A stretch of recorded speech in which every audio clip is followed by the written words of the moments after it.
So here's where we stand, Josh.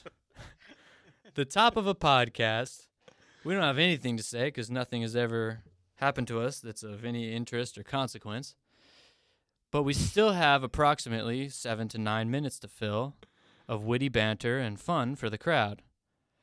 So we have a couple options. We can A, make something up. B, we can talk about our days and just kind of lament the fact that we aren't able to do this for a living yet. Or C, we could talk about, our favorite movie. So those are our options. The way I see it. I would like you to. You go ahead. I think you have a solid 5 minutes just on the most underrated Disney movie of all time. I do. Yeah. We could talk about that. I feel like it's probably been said. And here's the argument. It's the back and forth. When it's the most underrated Disney movies of all time, the one I hear a lot is Emperor's New Groove, which is very solid. But it's also very well known. This one is also very well known, but I think there's a lot to talk about with it that no one really talks about that much. And I'll put this all into a TikTok for our TikTok. And as I'm saying this now I have to do it. But essentially, Heavyweights is the most underrated Disney movie of all time. And tell us why. For several reasons. The cast is phenomenal. It's Ben Stiller, and honestly, it's one of his best roles. No one talks about Tony Perkis when they bring up Ben Stiller, but it is the precursor to White Goodman, and perhaps from Dodgeball. A bit more unhinged and maybe even a little better. I don't know. But it's the same stuff. Both of them have the same background. It's weird. They're both like fitness freaks who at one point in their past were really overweight and they went crazy losing all the weight. And then they turn their weight loss journey into an empire that they're trying to like force onto other people. Mm-hmm. So it's kind of the same. The movie was like Judd Apatow wrote on it, I think. He was involved in some way. I don't think he was the director, but I think he wrote on it. In the credits, he's credited as a character, and I had to go back and find him. He's literally in a shot of the movie. So that's crazy. This was all probably happening. His name's Homer in it. This was probably all happening around the same time that they were making the Ben Stiller show. I don't know. I'm just guessing. And there's a lot of other reasons why it's super underrated. I think, personally, this is just, this is an extremely hot take. I like it more than The Mighty Ducks. I love The Mighty Ducks, but I think Heavyweights is a better movie. And there's a lot of cast crossover. And whoever is the person who was the wardrobe person on this movie killed it. If you just watch it and you casually pay attention to the T-shirts that they're wearing throughout this movie, incredible. Great 90s T-shirts. There's several Stussy T-shirts in it. At one point, the main character is wearing a Fire Marshal Bill T-shirt. Incredible. There's so many little stupid Easter eggs in that movie, and it's a great movie with, dare I say, a solid message, and Paul Feig is in it. So, I don't know. Kenan Thompson, arguably the greatest SNLer of all time. I wouldn't say that he is, but some people would, and he's in it. I don't know. Phenomenal cast, phenomenal wardrobe, Judd Apatow, White Goodman before White Goodman. If you haven't watched it, you should watch it. It's on Disney+. Yeah, that's my take on Heavyweights. Solid case. Incredible. Solid case. Watch Heavyweights. This podcast was fun. We had a great time doing it. We did it in the green room at a venue in Austin called Shelby? Empire Control Room. Some people just call it Empire. Some people call it Empire Control Room. So Shelby always does a good job explaining that. So that's where we did it, and I hope you enjoy it. Bye. Bye.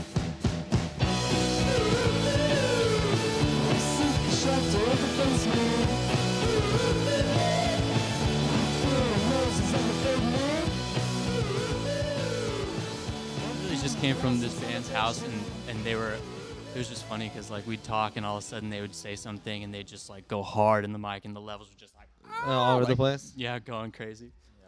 But it was fun, That one will be an absolute nightmare to edit, but yeah. So for the listener, we're here in the green room at Empire Garage in Austin, and we're with bass drum of Death. I've been listening to you guys since college. It's so cool to be in the same room with you guys. And Awesome, man. You guys are getting ready to play a show on your new album. How do you feel like it's come so far from being 2011 that you first dropped your first album? Yeah, I mean it's been a pretty spicy journey.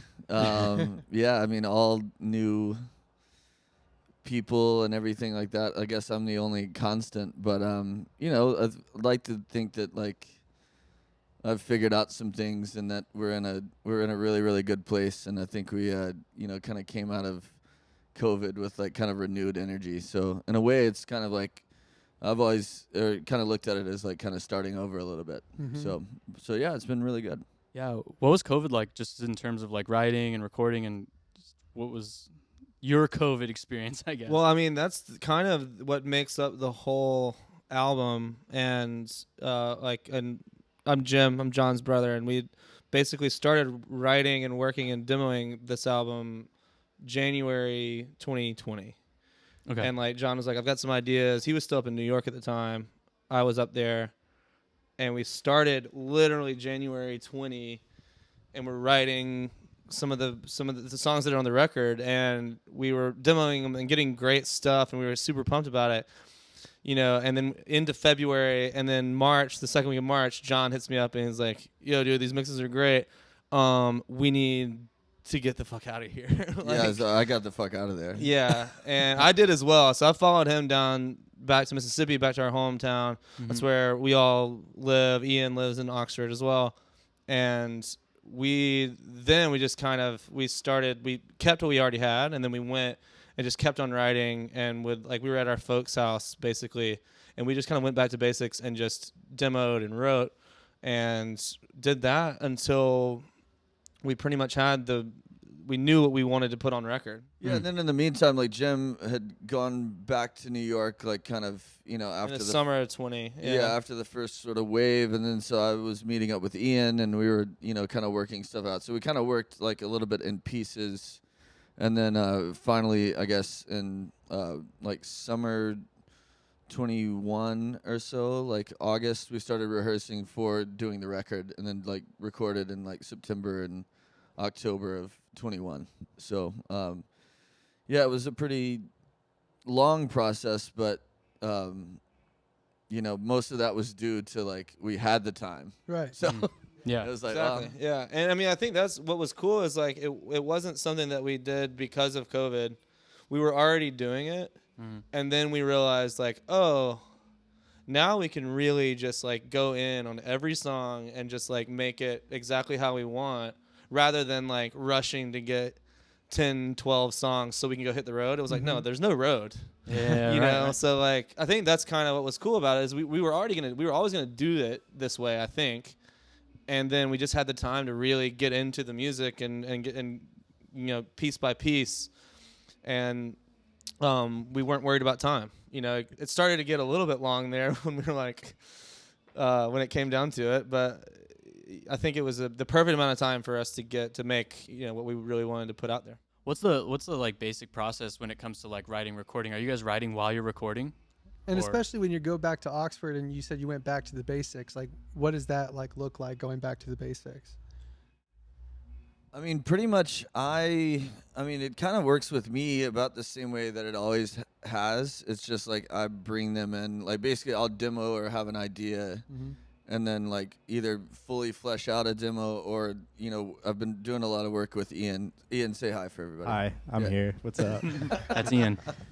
So yeah, and then basically we'll get everybody, you know, involved in some form or fashion. So yeah, I mean, that's I think what was cool though is when we went back though, and you would have like an idea and ideas, and then we'd kind of get it down, and then like we would drink a little bit, and mom and dad would go to sleep, and then we would like start recording, and I would kind of be like, hey, like try it like this, and I would kind of like help produce some demos, you know, and just making sure like ideas were coming out rather than just like, you know, just getting it on. It was like, no, let's get it right now, because then we'll know what we really want when we hit the studio.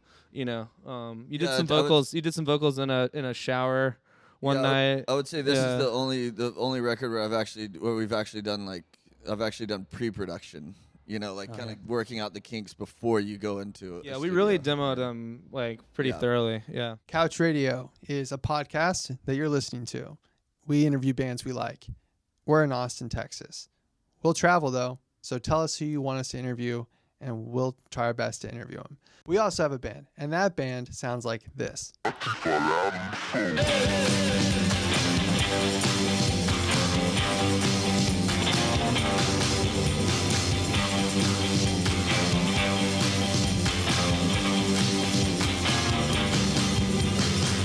You like that? Great. Check us out on Spotify and everywhere else you get music. Back to the show. Sometimes when you hear that people had a lot of time on a record, it can feel like overproduced or like laborious or something. But it feels like really fresh and vibrant the whole time. I think a lot of that is Ian's drumming all over the record. He is a master. Thank you, Joe.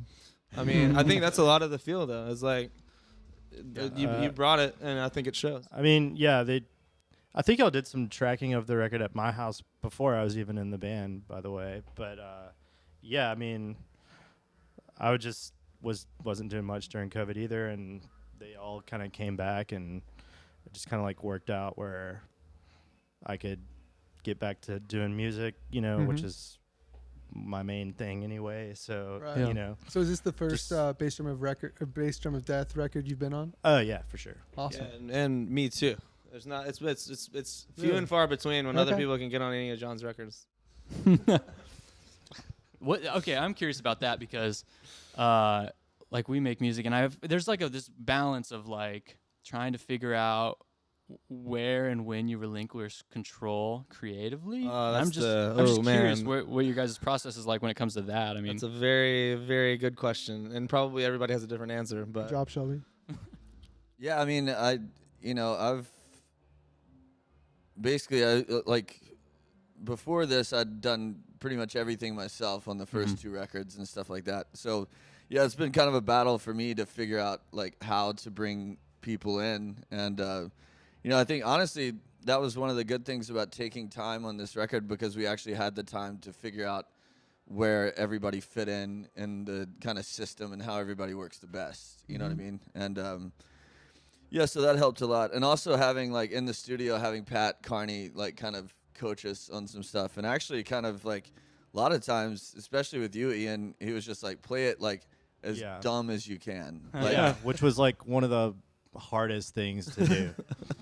He's just do and I'm he was what? if you think you're playing it simple, play it even dumber. It was literally what was the scene from the Paul Rudd movie, where it was do less. It's no, you're doing too much. Do less. And then, we're sitting there and we're oh wait, no, that actually does fucking work. He's no, save that fill for live, for tracking, just do this little I am dumb kind of. It was caveman drums. And it was it took me kind of a while to get it down, to be honest. It's it's Super Troopers. It's we can't pull over any further. We're already pulled over. Yeah. We're already dumb as we go. This is already dumb enough.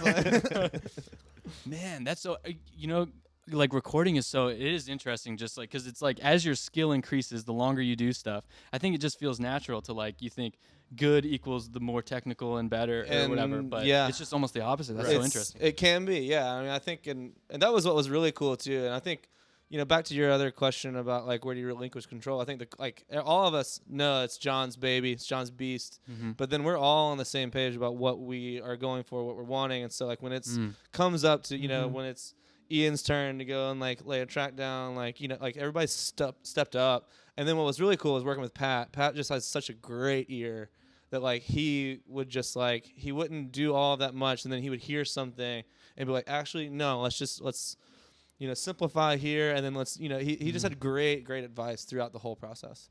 So I think that was what made this one really cohesive, kind of what you had mentioned, and made it what it is. Yeah, and the other thing too is learning to relinquish control or something like that. That's still a learning process, and will continue to be for forever, indefinitely. It's not nobody's ever mastered that. Right. Totally.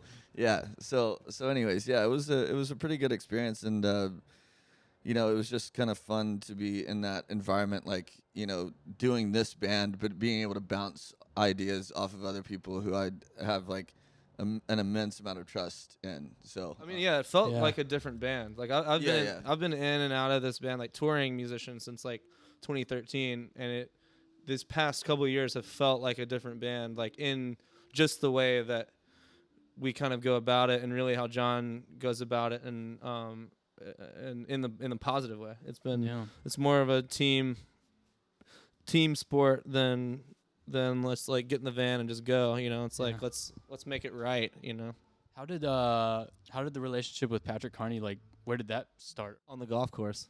yeah, sort of. So yeah, we had some mutual friends like when I was living in New York, and ended up like hanging out like late in bars and stuff, and kind of hitting it off and being good buds, and then would keep in touch with each other over Instagram, and we were both playing a lot of golf. So I was like badgering him to go play golf and like this and that, and then like we had it scheduled, and he like blew me off actually, and like he was like, "Oh man, so sorry." And I was like, "Yeah, man, it's not a big deal. I was just gonna try to like do the old school like business thing and sell you on doing our record like on the golf course." And he was like, "Dude, you didn't have to sell me. Let's fucking do it." Like, You scheduled it. Yeah. We were up there demoing, and then he was trying to go play golf with them, and then he ended up getting him for our record in a text convo, like while we were up there demoing. Yeah, he was like, "Yeah, let's just do Yeah. it. Like, no problem." Yeah. Yeah. So yeah, that's how that kind of came about. But yeah, it was mainly based around golf, which is hilarious. Well, then I ended up Yeah, going and playing when we recorded with Yeah, them. yeah. And you got the golf. Yeah. So Wow. we were always like done. Like when we were recording, he would always like want to be done by like 5. We'd get in there at like 9:30, 10 in the morning. He'd be like, "Yeah, let's be done by 5 so we can go get a quick 9 in." I'd be like, "Sick."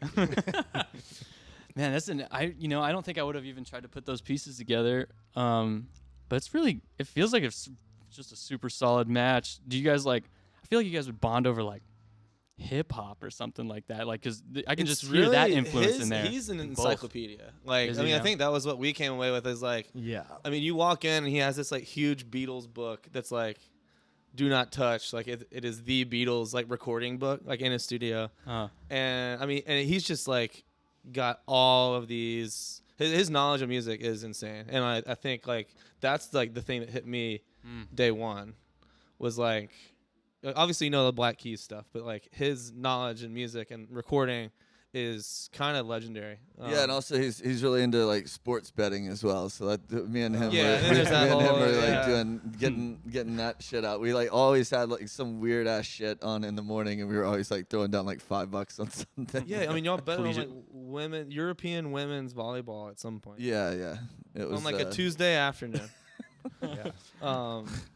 We interesting. bonded. Yeah, it was over like a lot of different, Yeah, a for lot sure. of different stuff. He's the man. Renaissance man. That's interesting. Do you play do you play to a click when you record or no? Try to not, but sometimes it ends up being where you kind of need to Mm-hmm. with like you can get lost in a fill or something. Yeah. But it feels more natural when you're not. Well, he pushed you to on not. the click. Yeah, he pushed you And to not. Pat was all about not doing Yeah. it like that. I think we only used the click on maybe like 2 or 3 songs, right? If that. Yeah. And it's if only on certain and parts, it's maybe. always to like the engineers' dismay because it's easier for them to like line stuff Oh, up. yeah, But yeah. it's like I think some stuff we would start it with a click, and then they would fade it out. Exactly. and then kind of Yeah. I mean, because that was one okay. of his best points. Like in one of the early tracking days, he was just like, "Man, the best shit is the stuff that's not necessarily on. Like it gives it that flavor. Right. When it's all on the grid, it's yeah. boring. Gives it a little Like, swang. Yeah, you need Yeah, swing. yeah. You need it And- to be. Yeah, he's all about like kind of adding the character needs to be there. Yeah. So Yeah. I do like the idea though of sometimes starting with the click just to get that tempo. Well, yeah, it 'cause gives you that frame if of you're reference, on take right? 13, you might start doing it like Yeah, too fast. I mean, even like when we play live, like I'll start a song. It's like, well, that's not how we did it last night, But it's like, sorry. Well, we're here Yeah, now. yeah. We're halfway through it. You can't change it now. I mean, I think we've got tempo down now, but sometimes you're excited and you go a little faster than maybe you Right. need to be. But Yeah.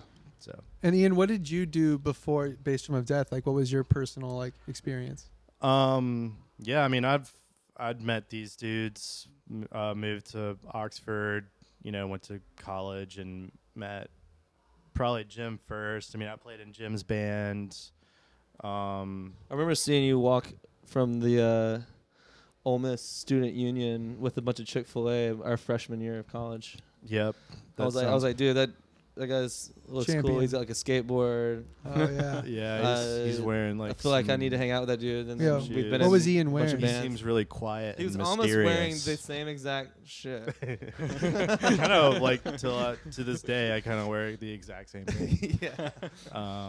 But yeah, I mean, I'd been bouncing around different bands, and I was around during the the Cats Purring era of Oxford, and that John was of course a part of too. But I played drums in different bands like Dip May and Dead Gaze and stuff like that, and so I've been around for a little bit, and it just kind of lined up to. He was basically work with them. the Oxford drummer. If you had a band, he was like the dude playing yeah. drums Oh, really? for like the last. It was me bit, or yeah. Lynn Clark or Yeah, once I moved back to Oxford, I was like, I've got to lock him down. Like, no more like. Because playing you with were everybody. in like Let's just 6 do this. bands, and I was like, John, if we can get our boy Ian, I think we'll be okay. Yeah, so That's rad. And you guys are home to like Oxford. When I have a shirt at home that says Fat Possum, Oxford, Mississippi. That's what I think of when I think of Oxford. And so, have you guys been like kind of into that? Was that always the goal growing up in Oxford, was to be on Fat Possum? Or Well, funny enough, Ian and I have both worked at Fat Possum, and we both have gotten fired. And then I Yeah. had a record with Fat Possum in 2011, and they dropped me. I was like 18 years old, Okay. and they dropped me. So we love Fat Possum. we love Fat Possum.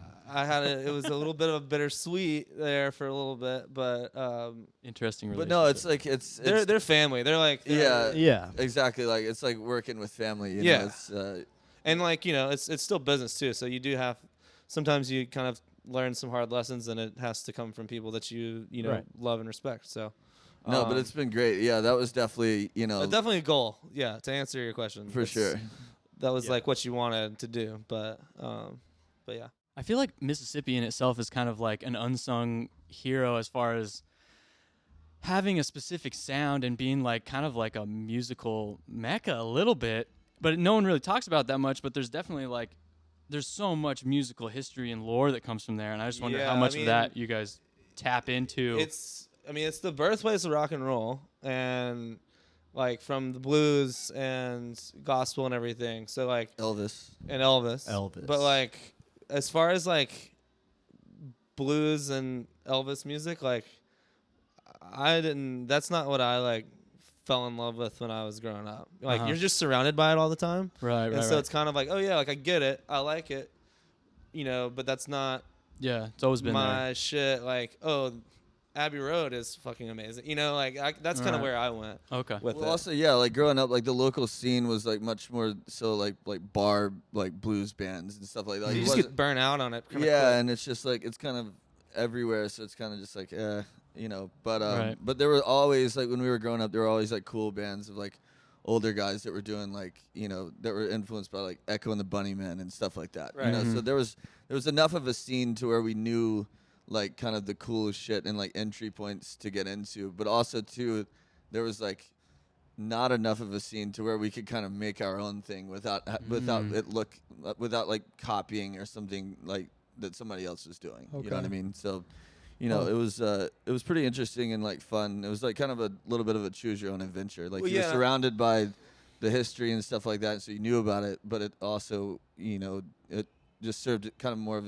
as a springboard rather than like a direct like influence. Yeah, and that was Right. what was cool is everybody, like all the older musicians and bands, like really passed on, and that's kind of what made Oxford a special place, I think, for all of us. Is everybody passed down a lot of music and knowledge, and knowledge of the road and knowledge of and kind of some business points, but always passed down music and stuff. And I think that was the biggest thing, is it was just like, yeah, carve out your own sound and stuff, and like check out this record. Or did you ever know that like the Bee Gees had like a psychedelic record? Check that shit out. Like it was always a really cool community, and I learned everything I think like most of us kind of did. Which is also crazy because like even now, like Oxford it's the biggest it's ever been, and it's only 30,000 people in the town. So like, basically 10, 15 years ago it was like 20. Way less, yeah. People. Yeah. So it's pretty crazy to have that experience in such a small town. Mm-hmm. Yeah, wow. Have you guys learned any? You said something about like learning lessons for the road and stuff. Has there been any moments where you're like got fleeced by a venue owner or anything like that like a lesson that you might have learned hard? I mean, my brother was in a band, Color Volts, which was another big Oxford band, but they, got their van stolen in Dallas, and they had to go to South by, and they Go all to Dallas tomorrow, so let's not yeah, right. So like, and they were on their way to South by, and they all had to go to Walmart and buy white T-shirts and borrow stuff. So I feel like that's a lesson, watch your van when you're Yeah. just stuff like passed down, just like just kind of like advice. I mean, I can't think of anything specifically, but Speaking of this stuff, and Pat Carney, I remember hearing an interview with him saying that they made like $500 once, and he slept with it in the van. And so, like, I just feel like you hear the horror stories of van stuff. I feel like, I don't know, like once a month I see some band I follow on Instagram is like, all our shit got stolen out of our van. Like, so we're setting up a Patreon or whatever. So here's what this is night 3. And I don't want to talk too much about it. Yeah, no, yeah. Because we have a lot more shows to play until like June. Sure. And that's kind of the nightmare. That's like the nightmare. Because I've been seeing the same tweets. Yeah, I'm and always shit. the crazy one that's like, hey, is the van locked? When we're like 10 feet away and like going We into a can gas see station. And our tour manager's like, yeah, dude, it's locked for the 50th time. And I'm like, all right, There's so just much making you can sure. do. Like, Yeah. if somebody's going to if they're gonna rip do it, you they're off, gonna they're do going to it. fucking do it. Yeah. And a lot of times it's not even the money, man, especially with like instruments and stuff. It's like, man, this thing is it's only worth $1,000, but it has the sound that's different than everything yeah. else. Yeah, and then everyone goes on a scavenger hunt to all the pawn shops and Yeah. they're trying to find their stuff, and like God, you find half of it. I'm or- getting Yeah. like anxiety. No, yeah, I know. I didn't mean to bring up Change the subject. the weird energy there. My bad. I want to actually go like find my guitar and make sure. Just hold it for a while. Yeah. Hey, we're a band. Also, this is our podcast. I hope you're enjoying it. Our band sounds like this. Smoke is getting awfully sad. All my self-care is down the drain. Little things build slowly but surely. Watching my future go away. You guys grew up around music a lot, but what age did you realize you were even more into it than like most people who were into music, and that you really wanted to like pursue it? Good question. It was pretty early on for me. I remember, like, I think I didn't know Nirvana, but I knew that they looked cool. And, Right. like, my mom had one of those, like, subscription services like Columbia House. It's, like, pick out 11 CDs for a cent, but then you have to buy a CD every month. So she wouldn't let me get Nevermind because of, like, the baby dick on the cover, whatever, Anyways. So I got the live record from the Muddy Banks of the Wishcott and like basically played like air guitar to it in my room. And basically once And then I I would started, sneak it and listen to it. yeah, once I like got a guitar, like basically all of that stuff was what I learned. And like, so at that point I was kind of like, oh yeah, I kind of like this way more than like some of the other stuff that I'm into. Can't remember how old I was, probably 10 or 11. But Yeah, I mean, you got a guitar when I got a drum set, and so I would have been like 9 or 10, and you were like 10, 11, 12 or something. yeah, But I just remember I was like starting bands, and I didn't even know how to play anything. I was just like, no, like this is cool. Hey, little friends of mine, let's start a band. They're like, okay, all right, let's do it. Right. that And mean? then like once I learned, and he taught me some. He like showed me like a beat on drums, and then I was hooked. And that was like, a couple months into it, and I was Yeah. like, oh, like I'm gonna actually start for real bands. And then I've never stopped. And I mean that was like when I was like 11 or 12. Okay. So you guys are really close in age. Yeah, he's 3 years older than me. Okay. So he's way older than me. Yeah. Felt like it probably when you were 10. But no, Yeah. I mean that was what was cool is we kind of started around the same time, and then like we've just kind of one of those things like you've just been in bands. It's just kind of Like, like it's like just what you wanted it's to almost do, like and then it was like, oh, like For me, I was This like, actually works. grew Like, up we with. don't sound like shit. Yeah. Maybe. You just kind of like grow up with it, and I was, youngest of 3 boys, and Sean started playing guitar, Ryan started playing bass, and then it was like, well, Ian, I guess you're playing drums, and I was like, sick, Yeah, I want to play exactly. drums. Yeah. And you see like like Hanson on the Yeah. TV, and you're like, well, they're like 3 brothers in a band. Dude, that was exactly what my mom said on a road trip. Like, we had gotten our instruments, and my mom was like, "It's Hanson, you're they're like brothers, and they sing." And me and, like me, and Hanson. John were just like, Oh, "Oh, God, like, it's come so on!" But then, lame. like, I'm in the back seat, and I was just like, "Wait, actually, that sounds fucking dope." This is Like, kind of cool. Yeah. I mean, I don't know about I Bop, mean, but like, Bop, you know. like it can grow on you, I guess. yeah. It has its charm. Yeah, but I mean, yeah, I think it was pretty early on. I mean, I didn't know how long or how much like I would get out of it, but like it was kind of always just the thing that I was like really, really wanting to do, really into. And I just do remember when I was in 7th grade, I got this like Led Zeppelin box set like DVD thing, and it was the only thing I watched, and I made all my friends watch it for like 6 months to a year. And my parents had like a talk with me, and they're like, "Hey, like you need to chill out on Led Zeppelin. It's officially become a problem." And I was like, "All right, well, I think I'm in now. I'm ready to go." Like that was when I was like, there's no turning back now, kind of. Man, Led Zeppelin had to just like people's heads had to explode when that came out because the musical landscape was so different and it Yeah, was so yeah. drastically heavier and like I can't even. It's always been around my entire life, so it's hard for me to even like establish like how cool like the Rolling Stones But like, are or whatever. but the it's first like, time you hear like a Zeppelin, Zeppelin? track that like really hits you, it's like, oh, dude, this is the coolest shit. I've And ever it's heard. huge. For me, that was like Sabbath. Like you think Oh, about okay. like Yeah. Black Sabbath, Yeah, like yeah. coming It's out the same- in it's the the same in the notes, yeah. '60s, like yeah, so gnarly. Yeah. like Yeah. just the frame of reference that people had then versus now. You know, it's hard to even like. yeah. What, Contextualize, like War yeah. Pigs, like late '60s. It's like I was like Peace and Love, or like maybe it's '70 or something, and like War Pigs comes on. I was like, whoa, Yeah. fuck, yeah, dude. Like, Yeah. that's some like aggressive shit.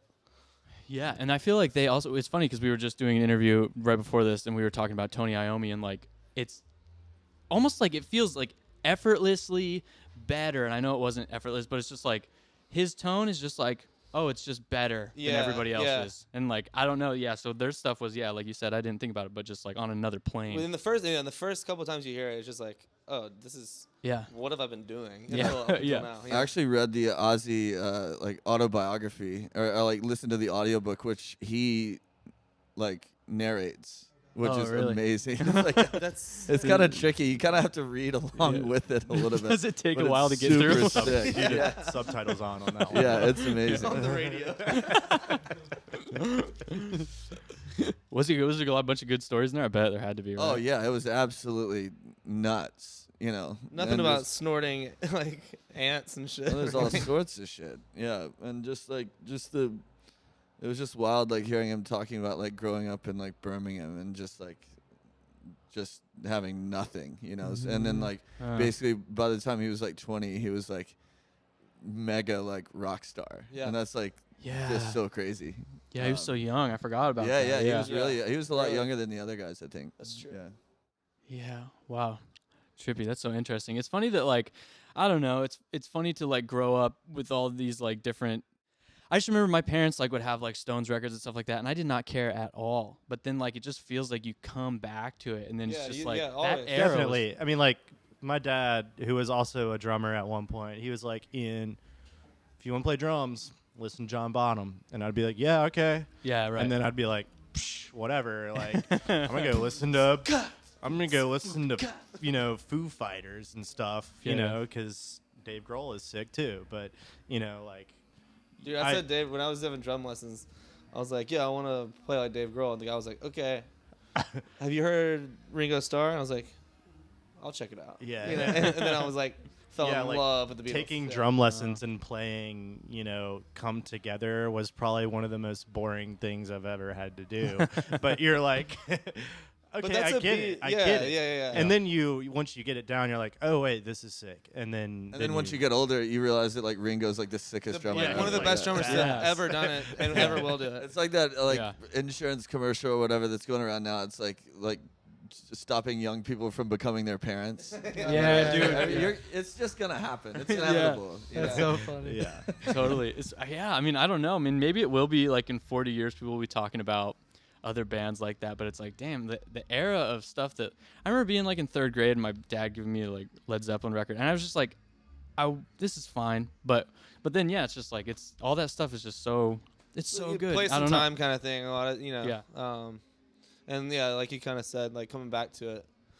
That's the great thing about music. It's once you Sticks put it around. out, it's Yeah. for better or for worse, it's there. Yeah. Yeah. Totally. for the test of time. And it's so funny as you get older and you can't, properly contextualize it, but you realize and you see it so much more clearly that like Dave Grohl is wanting to be like John Bonham. Right, You know, right, that yeah. like Yeah, or it's Ringo. just- Yeah, You right. put all the pieces together.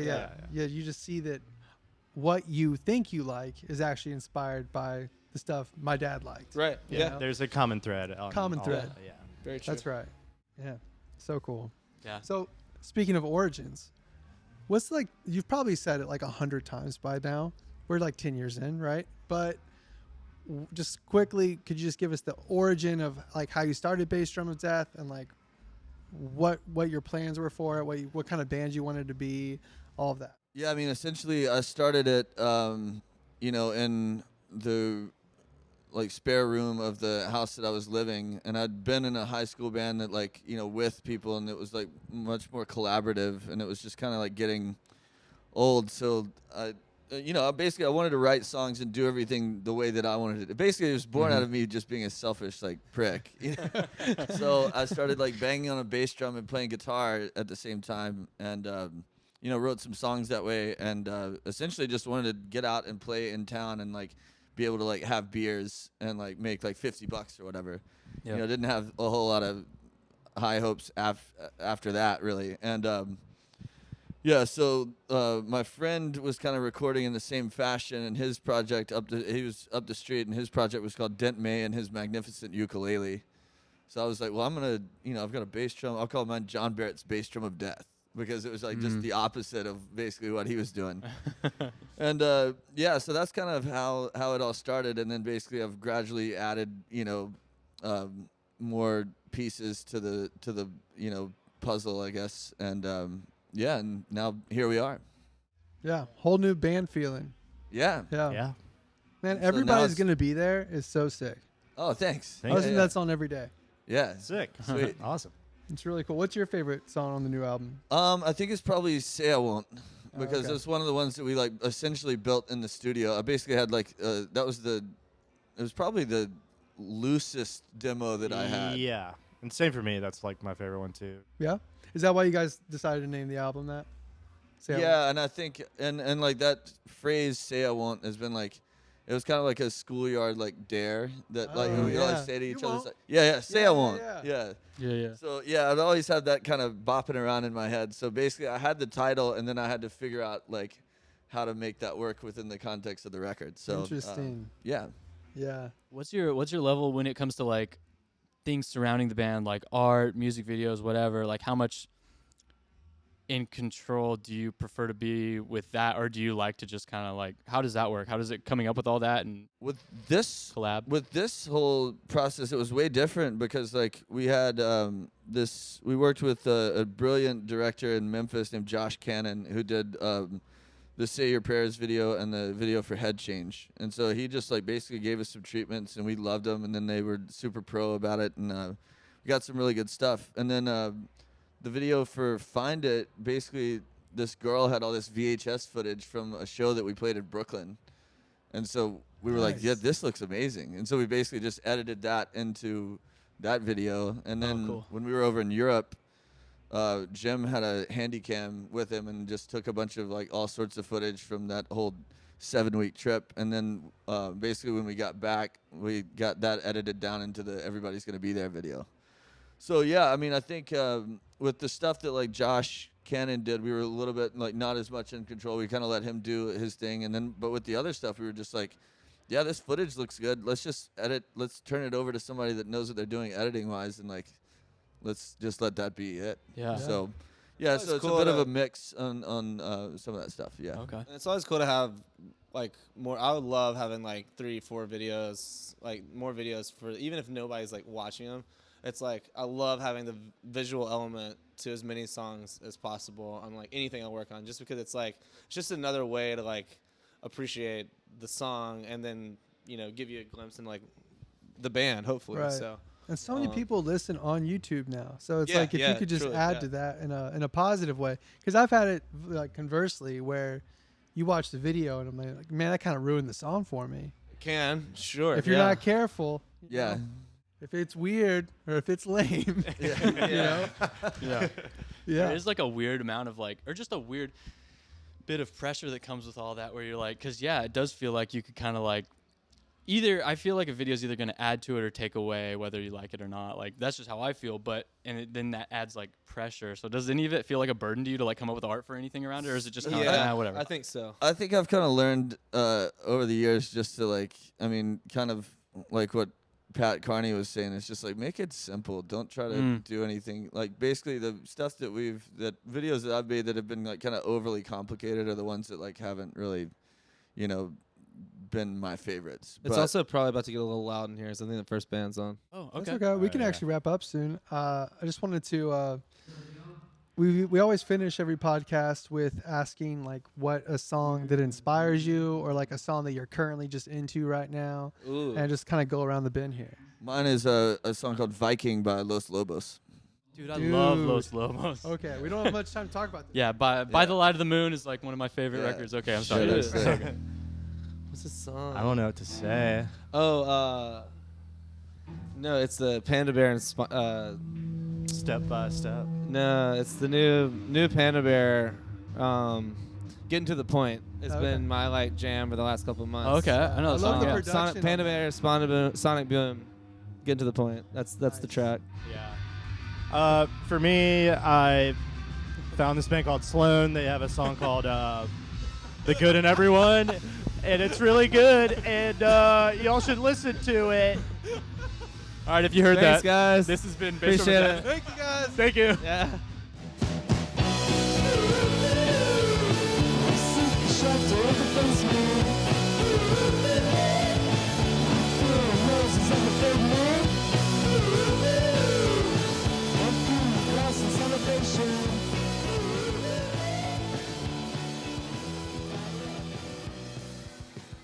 somebody on Instagram put like a cinnamon toast crunch commercial from like exactly when I was like 13 years old or whatever. And I've probably seen this commercial 4,000 times in my life. And I had completely forgot about it. But then when I watched it, I'm like, oh man, I've seen this like 1,000,000 times. And it really brought me back. And it made me think I probably watched a little too much TV.